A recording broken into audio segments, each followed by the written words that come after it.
welcome everyone back to Santa Anita Park and this America's Best Racing webcast from the Great Race Place, recapping the Grade 1 Santa Anita Derby alongside Gary Stevens, Randy Moss. I'm Lafitte Pinkai. Gary, you were trying for your 10th win in a Santa Anita Derby this afternoon. How'd it go for you out there? Well, not so good. I had big hopes. You always try and talk yourself into something that, and you have a lot of confidence going into it.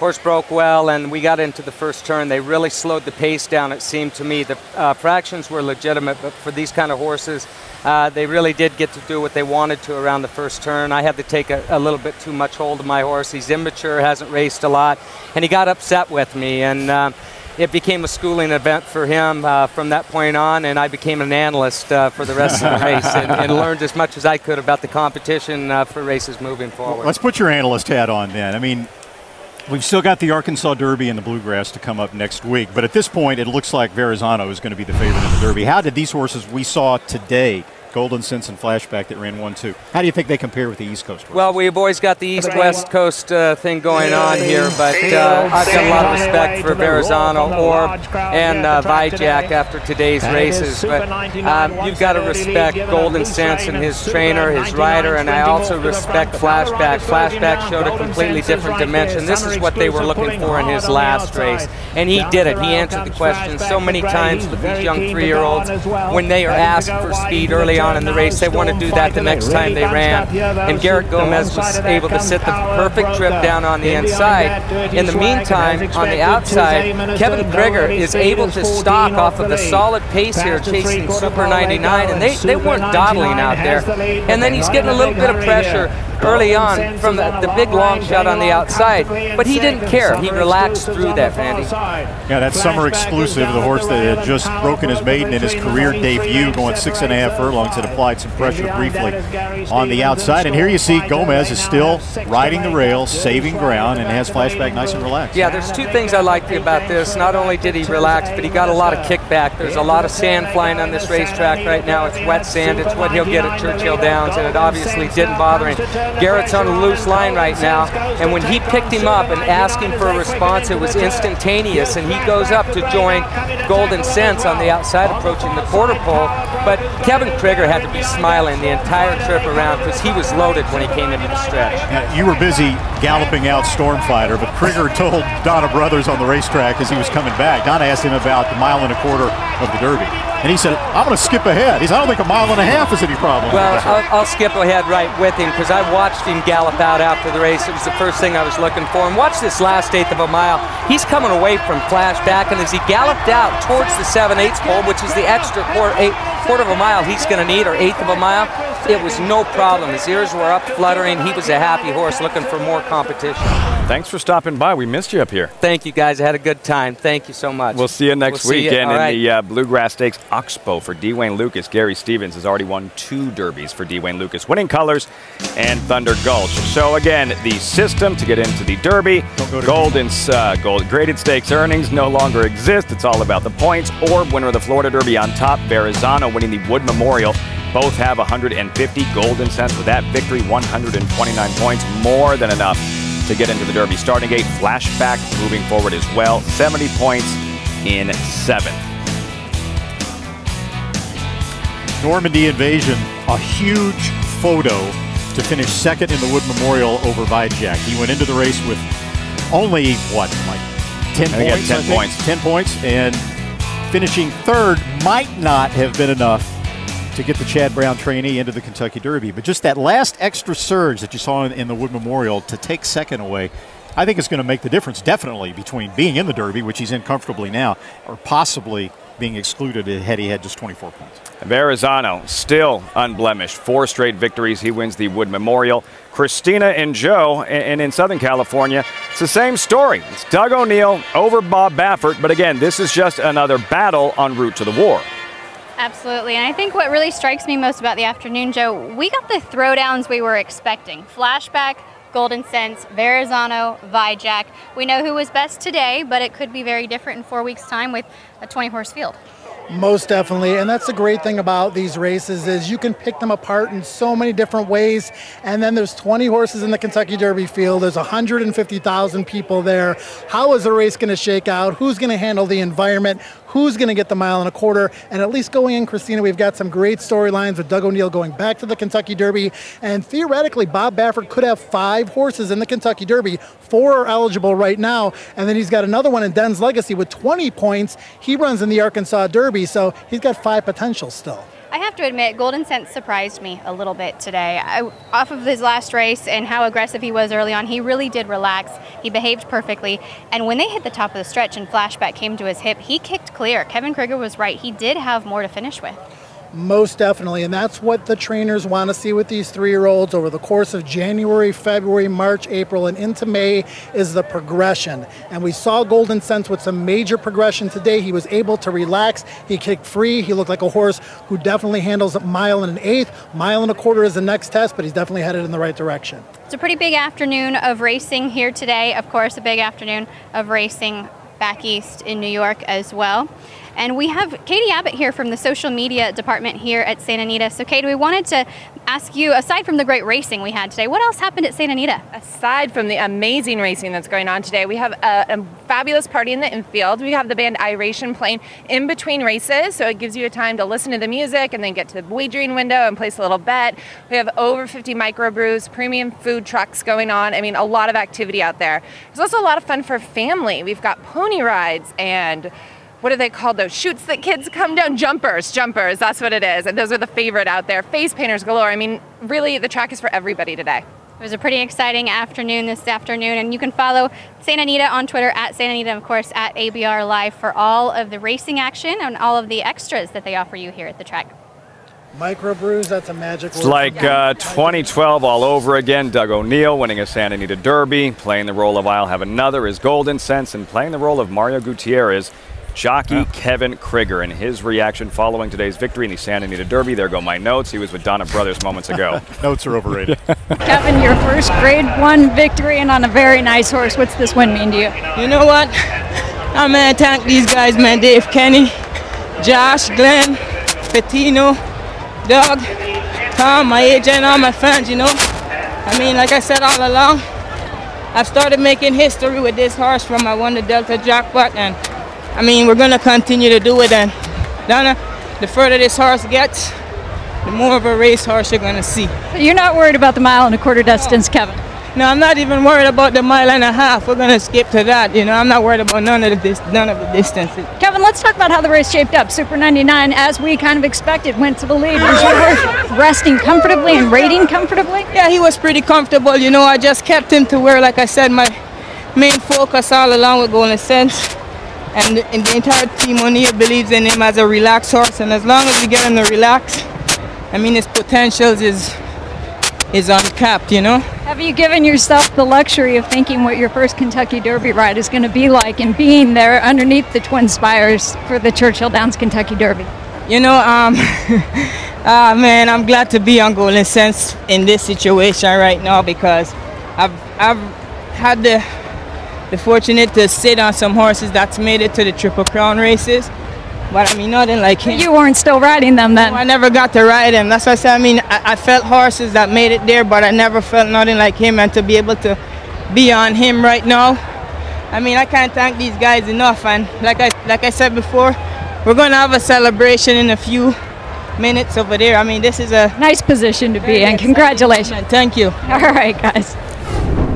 Rookie jockeys in the Kentucky Derby wasn't a problem with Stuart Elliott, wasn't a problem with Mario Gutierrez, and we'll see how things work out for Kevin Krigger 1 month from today. Right back to Christina and Joe Christofek with Brad Free of the Daily Racing Form. Guys.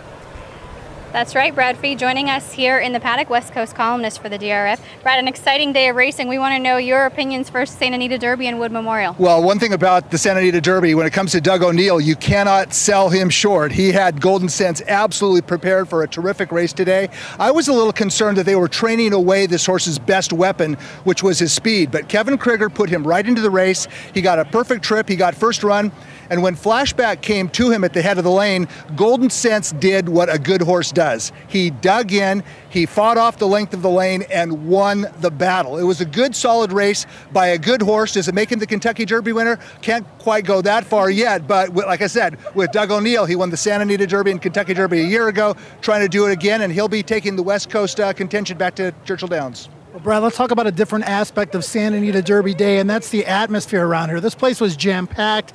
The energy was electric. It's great to be a horse racing fan, to see the Santa Anita Derby and all the great races, but it's also great to be a fan in general, to experience everything that happened here today. You know, Joe, the electricity actually started a couple days ago. Out in the mornings, there were lots of people out here. The media was out here, and a lot of people it seemed like people from out of town having a good time out in the morning on the aprons. And even yesterday, all day long on Friday afternoon, there seemed to be a little bit of excitement in the air. And of course, today on Santa Anita Derby Day, one of the biggest days of the winter-spring meet at Santa Anita Derby Day. A lot of people out here having a good time, and we saw some terrific races this afternoon, led, of course, by Golden Sense in the Santa Anita Derby. Lots of fun to see a lot of people out here. Now, a lot of these people are already hardcore racing fans, but a lot of these people are not. Let's talk about fan development, getting people interested in the sport, getting people to understand the sport through Racing 101, the night school that we do at Horse Player Now, and the books that you've written. Fan education is very important in order to grow the sport. It has to be a key element in marketing this sport. I mean, this sport can be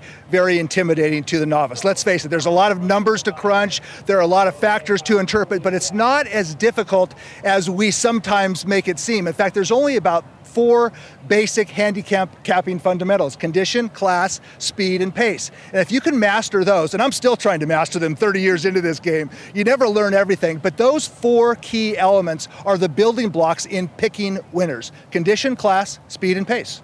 He makes it sound so easy. He does. I can tell you, I've read Brad Free's book, and it really does explain things at a very initial and basic level, just to get people interested and to help them out at the racetrack. Yeah, you know, and there's really no substitute for actual experience, too. I mean, this is the school of hard knocks. And like I said, I've been doing this a long time. I still make mistakes every single day. We all do, but we all learn from them. Some of the most famous horsemen that I have met, in fact, Bobby Frankel once said, "I'm not trying to out-train the other guy. I'm just trying to make fewer mistakes than the other guy." And that applies also to handicappers and horse players. You just want to make fewer mistakes, stick with the fundamentals, and you give yourself a fighting chance. Yeah, I picked Power Broker today, so I'm clearly still learning. We're going to send it back to Donna Brothers. Well, Garrett Gomez didn't feel like he made any mistakes today, nor did Flashback. He said essentially he just got outrun, especially in that last 1/8 of a mile. I asked him if he felt like the pace was slow in front of him, and he said yes, because Flashback was laying a little closer than he expected. He said one thing that did surprise him about Flashback is that when he took him out around the turn, the second turn that is, he thought that he would kind of take off, and he didn't really accelerate. So he started riding him just to try to catch up with Golden Sense, who was in front of him. But he said, you know what, when it came right down to it, I had a great trip. He said, I felt like Flashback finished for me. He gave me what he had, but today, Golden Sense just outran Flashback, especially that last 1/8 of a mile, guys. All right, Donna, so Golden Sense repelling the late charge of Flashback in the Santa Anita Derby.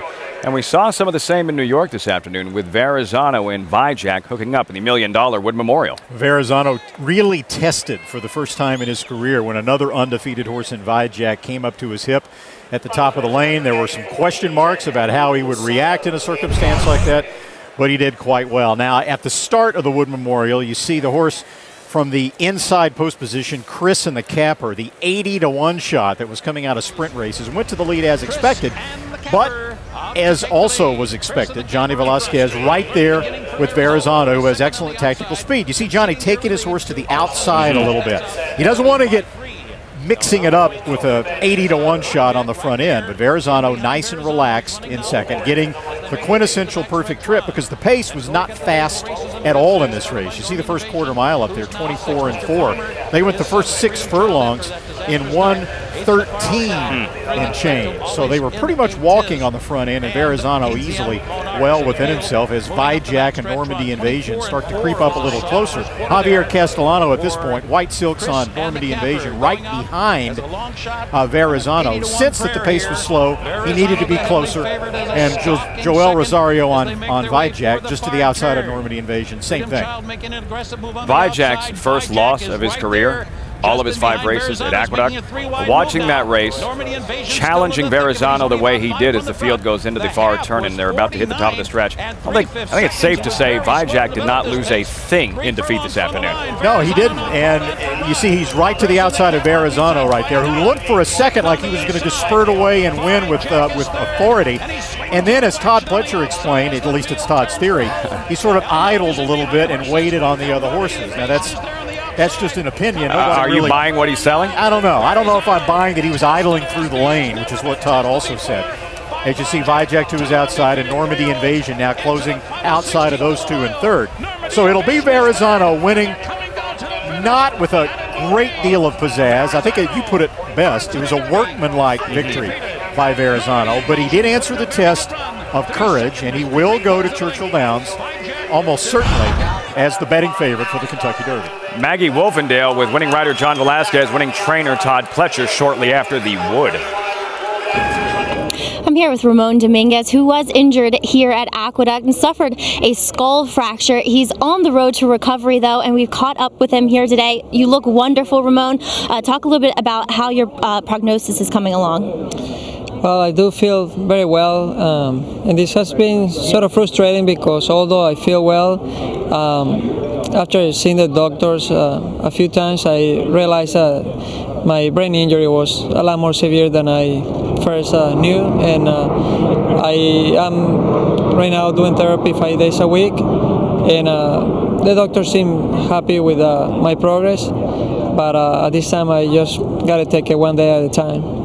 So no word on when you'll be back on a horse again? No, not yet. I had to wait, I guess, somewhere in June they will make an appointment and hopefully reevaluate me and maybe do some more testing, and I'm hoping that it won't be too long. Well, Ramon, we wish you a speedy recovery. Thank you. Thank you very much.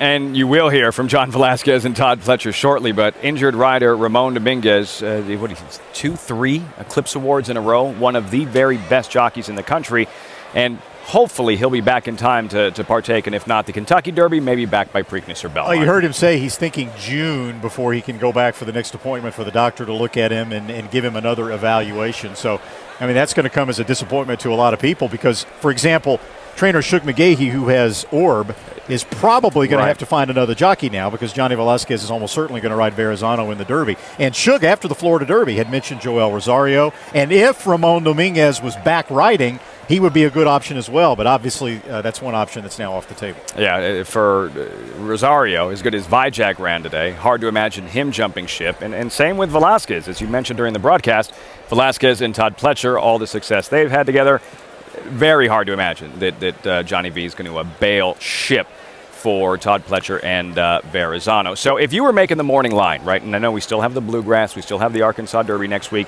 if you were making the morning line right now, and the Kentucky Derby is tomorrow, you said Verrazano would be a favorite. How short of a price favorite? Well, given the fact that it's a 20-horse field, certainly for the Kentucky Derby, with 20 separate betting interests, you don't get as many of the short-price favorites as you used to have. We're accustomed now to seeing 9-2 favorites and even 5-1 favorites on the evenly matched Kentucky Derbys. I'd say 5-2. That sounds about right. Maybe 3-1. That sounds about right. Depending on whether, let's say, the Arkansas Derby is won impressively by War Academy or Oxbow or whoever some of the leading contenders will be next week.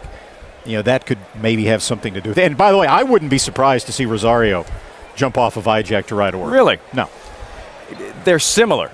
You know, they both look like horses that are going to improve going longer. Orb in the way he won the Florida Derby, and Vajak the way he was charging at Verrazano this afternoon. Now I think we're ready to hear from Todd Pletcher and John Velasquez. Maggie Wolfendale at Aqueduct following the Wood with the winning connections, take 2. Thanks, Sophie. Well, there's never any doubt with Todd Pletcher here and Verrazano. Todd, talk a little bit about his trip now. Johnny pushed the button a little bit early. Was there any anxious moments for you? Well, he has a tendency to wait a little bit when he gets to the lead, so you know, he kind of made a quick, you could see him accelerate really quickly in the middle of the turn, then he kind of waited, and then he accelerated really quickly again. Looked like he idled a little bit down the lane, but always felt like he was going to get there. Was it what you were hoping for to the road to Louisville? Well, we were here to win, and that was the most important thing. But I mean, the horse keeps taking everything we've thrown at him, and if you think about it, he's a maiden on January 1st. He's come a long way in a short period of time. That he has. Well, I want to check in with winning jock here, Johnny Velasquez. Congratulations. Now, I'm putting you in a very tough position here as you just rode Orb to the Florida Derby victory. Any choices made yet? No, not yet. Hopefully the horses come back good and they train well, and see hopefully they give me enough time to watch the horses train for a week or so, and then try to make a decision later on. All right, Johnny, thank you. Lafitte, back to you. Maggie Wolfendale with a winning rider, John Velasquez. Donna Brothers standing by with a jockey who finished 4th in the Santa Anita Derby, Joe Talamo with Tis a Minister. Donna. Yeah, Joe Talamo is a hot mess right now. He just got done riding the 10th race, and he's obviously all dirty. But, Joe, talk to me about the race with Tis a Minister. That was your first time to ride him in the afternoon. You'd worked him in the morning. Was that kind of the race you expected from him? Did things go the way you wanted them to? Yeah, I really thought he was going to pick it up a little bit more than he did. That's really his running style. Paul told me just to sit back there, pretty much as far back as I could, and just let him settle. And he said, don't let him leak up too quick. But he said just at the 3.5, just start making his run. And it felt like it was kind of cupping out from him the track. I mean, it felt good all day today, but I felt him a little bit when I started to get down on him. It took him a little while to get going. The pace up front wasn't very fast. Did that compromise your late close? I think a little bit, and that's the thing. Last time they went so fast early, I think it definitely helped his chances. But and like I said, I could definitely feel him trying the last part, but I think the track might have been cupping out from under him. But he's still a real classy horse. What do you think he needs most? More ground, easier company, or a faster pace up front? I think a faster pace, and I think he can handle 1.25 miles. But I mean with the point stand, I don't think he could get in, but it was definitely fun riding him today, and I wish we could have had a little better luck. Thanks for talking to us. Go get cleaned up. All right, thank you. All right, Lafitte. Yeah, Donna and Joe Talamo, who had won a Santa Anita Derby in wire-to-wire fashion with Sydney's Candy a few years ago. Joe Christofek standing by in the paddock, and Joe, this is one of those days where you bring someone who's never been to the racetrack to the racetrack. They experience a race like this, and just like that, you have a brand new racing fan. That's right, Lafitte. If you brought somebody to the racetrack that's never been today and they didn't come back, that would be a shocker to me. This has been a fantastic day, from the racing to all the other things that were going on the social side. And there are so many ways to involve yourself in horse racing. That's why it's such a great sport, from the social aspect to the wagering to even horse ownership. And there's another way to get connected to the excitement of America's Best Racing and the road to the Kentucky Derby. It's by checking out the exciting new horse racing sports fantasy game, Major League Horse Racing, at MajorLeagueHorseRacing.com. It's a fun and easy game that allows you to experience firsthand the sport of real-world horse racing. Earn points every week based on your virtual wagers and the real-world performances of your starting horses. Earn extra game bucks that you can apply to your virtual wagers by performing social activities. You can find Major League Horse Racing at MajorLeagueHorseRacing.com. At Racing 101 and America's Best Racing, we're all about fan education. Here's another Fan Egg segment to talk to you about what happens during the chaos of the backstretch.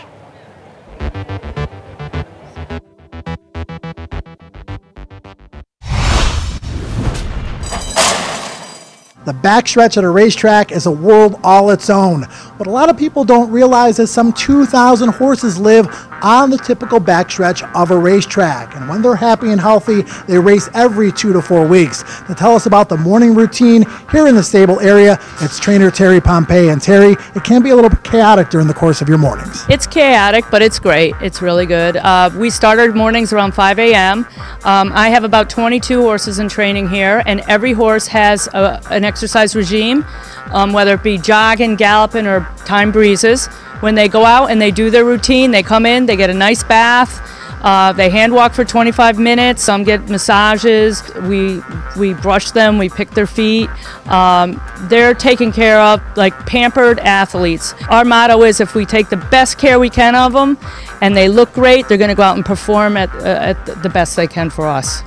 Horses are treated like gold, and at the end of the rainbow, hopefully they'll find the winner's circle. For Racing 101, I'm Joe Christofek.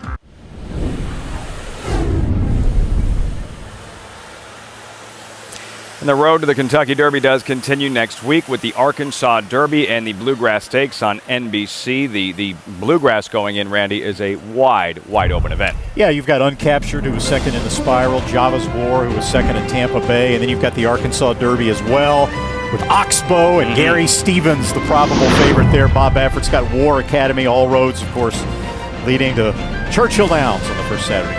And after next week, we'll have a pretty good feel of what this year's Derby field is going to look like with those 20 horses for those that have run well. Last week, Florida, Louisiana. Today, California, New York. And next week in Arkansas and Kentucky. Right now, we've talked a lot about the points. It's still a 20-point cutoff. Right now, Den's Legacy, who also runs in the Arkansas Derby along with War Academy for Bob Baffert, has 20 points, and he is number 20 on the list. So we'll have to see how that changes. Again, all that could change quite a bit next week when you consider the 170 points offered in the Bluegrass Stakes and in the Arkansas Derby. And that'll wrap things up for us at Santa Anita Park. For the entire cast and crew, we thank you for joining us on this America's Best Racing webcast and the post-game show for the Wood Memorial and Santa Anita Derby. For Joe Christofek, Christina Blacker, Donna Brothers, Randy Moss, I'm Lafitte Pinkai saying so long from Santa Anita. Look forward to seeing you next week in Lexington. Daniela, you've won America's Best Kentucky Derby sweepstakes. But now, you must make the difficult decision. Will it be revelry or refined? Revelry. I have always dreamed of slip and slides in the infield, but refined with big hats on Millionaire's Row. Sign up for free to win America's Best Derby sweepstakes.